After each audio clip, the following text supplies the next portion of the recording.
Mateus 28, 18, 19 e 20. Diz assim: Então Jesus aproximou-se deles e disse: Foi-me dada toda a autoridade nos céus e na terra. Portanto, vão e façam discípulos de todas as nações, batizando-os em nome do Pai, do Filho e do Espírito Santo, ensinando-os a observar a tudo o que eu ordenei a vocês. E eu estarei sempre com vocês até o fim dos tempos. Jesus é aquele que chama a sua igreja a fazer a sua obra. Jesus é aquele que chama a sua igreja a cumprir os seus propósitos. E por isso, ele que tem toda a autoridade, ele diz aos seus discípulos: olha, foi-me dado um poder sobre os céus e a terra, e eu estou dizendo para vocês agora, vão. Portanto, ide. Então, meus irmãos, a ordem de Jesus de fazer discípulos é uma ordem que foi dada a todas as pessoas. A ordem de Jesus de fazer discípulo não é uma ordem para o pastor, não é uma ordem só para o evangelista, não é uma obra só para o missionário. Às vezes a pessoa fala: eu já dou o meu dízimo e oferta, é o missionário que tem que ir, é o pastor que tem que ir, é o irmão que tem que ir. Não, a ordem de fazer discípulos é uma ordem que foi dada a toda a igreja. Toda a igreja, ela tem a missão, ela tem a responsabilidade, ela foi comissionada a fazer discípulos para o Senhor Jesus. Uma ordem dada a todas as pessoas. Quando a ordem é dada a todas as pessoas, ela inclui a mim e a você. Inclui cada um de nós, o jovem, o adulto, o idoso. A ordem foi dada a todas, e a ordem é dada a todas as pessoas. Então, eu devo anunciar o Evangelho. Todas as pessoas devem anunciar o Evangelho. E eles devem anunciar esse Evangelho onde? O texto vai dizer para a gente. Se nós lermos a versão que Marcos falou, Marcos vai dizer assim, no capítulo 16, versículo 15, né? Vão por todo o mundo. Vão por todo o mundo. Então o que ele está dizendo é que todas as pessoas, eles devem ir onde? Em todos os lugares. Todas as pessoas devem ir em todos os lugares para anunciar o Evangelho. Nós precisamos, irmãos, anunciar o Evangelho no nosso trabalho, na nossa rua, na nossa casa, na nossa família, no trabalho, na escola, na faculdade, onde nós estivermos. É todas as pessoas com essa missão, e a missão de ir em todo o mundo. Nós não podemos escolher só um lugar. Ali eu não vou, ali eu não entro, naquele lugar nós não fazemos desse jeito. Não, nós precisamos, todas as pessoas, anunciar o Evangelho em todos os lugares. E mais ainda, toda a igreja anunciando esse Evangelho em todos os lugares. E para quem? Ele diz: vocês vão, pregam o Evangelho por todo o mundo e em todas as nações. Por quê? Porque havia um pensamento do judeu que a palavra deveria ser pregada somente lá para os judeus. E aí, quando o Evangelho começa a ampliar suas fronteiras, que começa a pregar aos romanos, os gregos, começa a pregar a pessoas de todos os lugares, para todas as pessoas, Jesus, antes de voltar para o céu, ele diz: olha, toda a igreja tem a missão de fazer discípulos, e eles devem pregar onde? Em todos os lugares. E para quem? Para todas as pessoas. Quando ele diz assim, em todas as nações, ele está falando: você tem que entrar não somente para os judeus, mas você tem que entrar em todas as nações da terra. O evangelho tem que ser pregado em todo lugar, mas não é em todo lugar só para o judeu, é em todo lugar para todas as nações, é em todo lugar para todas as pessoas. Quem precisa do evangelho? O evangelho, o rico precisa do evangelho, o pobre precisa do evangelho, o branco precisa do evangelho, o preto precisa do evangelho, o indígena precisa do evangelho. O evangelho precisa ser pregado para todas as pessoas. Todas. É isso que ele está quebrando. Ele está falando, olha, essa missão de fazer discípulos, que é anunciado por toda a igreja, deve ser feito em todos os lugares e deve ser feito a todas as pessoas. Todas. Sem, eu não vou para esse lugar, para aquele tipo de pessoa eu não prego, mas esse tipo de gente eu não quero aqui, não. O evangelho tem que ser pregado a todas as pessoas.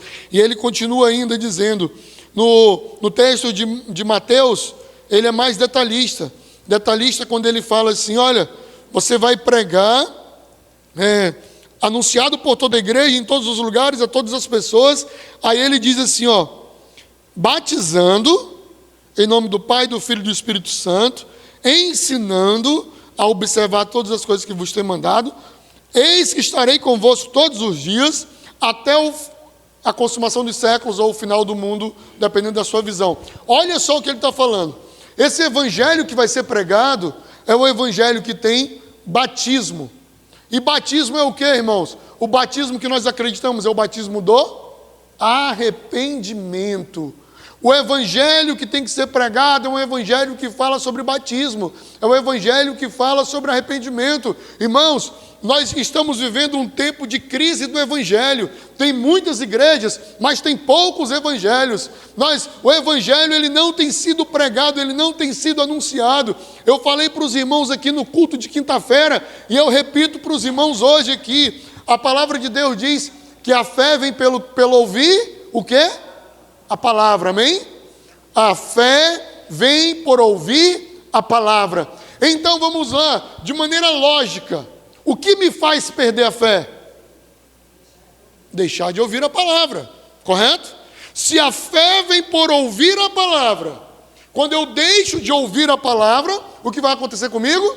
Eu automaticamente vou perder a minha fé. Isso é automático. E aí, irmãos, a pessoa fala, mas eu estou na igreja. Às vezes, a pessoa está na igreja, só o corpo, a mente dele está lá fora. Ele está ouvindo a palavra? Não está. E a coisa é de um jeito tão sutil que acontece na nossa vida, irmãos, que tem crente que gosta de assistir as reprises da novela, né? Ele sabe tudo que vai acontecer na novela. A pergunta que eu preguei domingo passado, aí nem vendo a gravação, meu irmão, para o cara lembrar. Né? Ele já fica aí na dúvida, mas foi o senhor que pregou, será? Ele nem lembra. Porque a palavra é roubada, como na parábola do semeador, que saiu e pregar a semente, e saiu levando, e uma caiu na terra seca, outra no terreno rochoso, tem uma que veio lá, o inimigo, e roubou na mente da pessoa.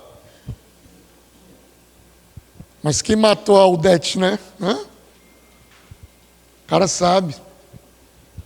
Mas o final do filme, ele lembra, contando com detalhes. Mas ele não lembra da palavra, por quê? Porque o evangelho não está sendo pregado. Estar dentro de uma igreja não significa que a pessoa está ouvindo o evangelho. E o pior de tudo ainda, hoje, a maioria das igrejas, e em especial aquelas que estão na mídia, que são muito conhecidas, elas não pregam o evangelho da palavra de Deus. Elas têm, primeiro, o evangelho da teologia da prosperidade. Isso não é evangelho. O evangelho que vai dizer que você é lindo, que você é maravilhoso, que você é rei, que você é príncipe, que vai dar tudo certo para você, que as coisas vão dar certo. Isso não é evangelho, irmãos. Não é o que o Senhor ensinou, não é o que foi pregado pela palavra de Deus, não é o que foi anunciado pelo Senhor. Um evangelho que diz que ninguém fica doente, que ninguém passa por luta, que ninguém vive crise, que ninguém passa por dificuldade. Isso não é evangelho. E ouvir isso não aumenta a tua fé. Ouvir isso não faz a tua fé ser ser fortalecida, mas você fica esvaziado. Se a fé vem por ouvir a palavra de Deus, deixar de ouvir a palavra de Deus faz você perder a fé. Então, ouvir o evangelho errado faz você perder a fé. Tem muito crente naufragando da fé, irmãos, porque parou de ouvir o evangelho. Mas não é só isso. Se tem o evangelho da teologia da prosperidade, hoje também tem a teologia coach, onde as igrejas estão cheias de um evangelho coach, aquele evangelho que vai te colocar para cima, aquele evangelho que vai dizer que você vai melhorar, olhe para mim, que você é isso, que você é aquilo, que vai te dar os 3 passos do sucesso. E o culto de hoje é para animar o culto que vai vir domingo que vem. E no domingo que vem é para o outro domingo. E ele vai te alegrando para isso, te preparando, e aí isso vai acontecer. Não é evangelho, isso também tem matado as nossas vidas, tem matado as igrejas. O evangelho coach, irmãos, tem matado a fé das pessoas, porque eles deixaram de ouvir a palavra de Deus. O que ele diz aqui é um evangelho que fala sobre batismo, que fala sobre arrependimento, que fala sobre pecado, que fala sobre mudança de vida. Um evangelho que é para pessoas que precisam da glória do Senhor, que estão destituídos dela porque pecaram. O evangelho de pessoas arrependidas que precisam da misericórdia do Senhor, se renovando todos os dias. Esses evangelhos da prosperidade, da teologia coach, irmãos, são verdadeiras pragas que entram dentro da igreja para acabar com a tua fé, para acabar com a tua vida diante de Deus. Mas não é só isso. Ainda entrou dentro da igreja, maquiada com esses evangelhos, um pensamento positivista também. Pensamento que fica dizendo, eu quero, eu posso, eu consigo, eu tenho que falar palavras poderosas, porque essas palavras vão me levar para cima.